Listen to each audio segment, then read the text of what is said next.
আসসালামু আলাইকুম রহমতুল্লাহ। জনতার খবর চ্যানেল হতে কিছু কথা বলার জন্য বসিলাম। বিষয়টা হলো মগের আমদানি এবং মগ নিয়ে কিছু কথা বলার জন্য।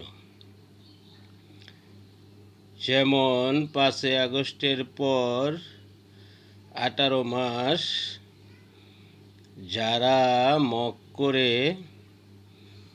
যেসব সন্ত্রাসী কার্যকলাপ চালাইছে এবং নিরীহ মানুষদেরকে নির্মমভাবে হত্যা করেছে, সেই মগ নির্বাচনের পরেও চলতেছে, আর সেটি বিএনপি শক্ত হাতে দমন করতে পারতাছে না।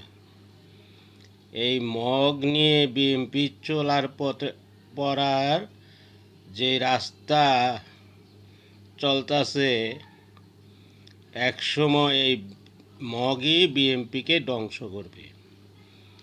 তাই এখনো সময় আছে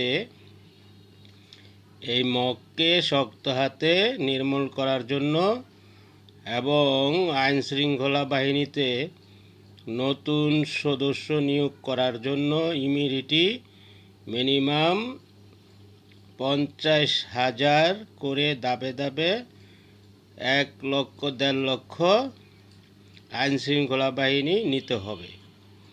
তাইলে দেশে সঠিক আইনের শাসন জনগণ ভোগ করতে পারবে এবং সরকার পরিচালনায় সরকার সফল হবে।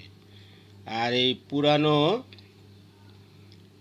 রেজিমেন্ট দিয়ে এবং মগ বাহিনীকে সাথে রেখে এই দেশ শান্তিতে চলতে পারবে না। যেমন একসময় শেখ হাসিনা বলেছিল 2001 সালে যে একদিনও সরকারকে শান্তিতে থাকতে দিব না বলেছিল।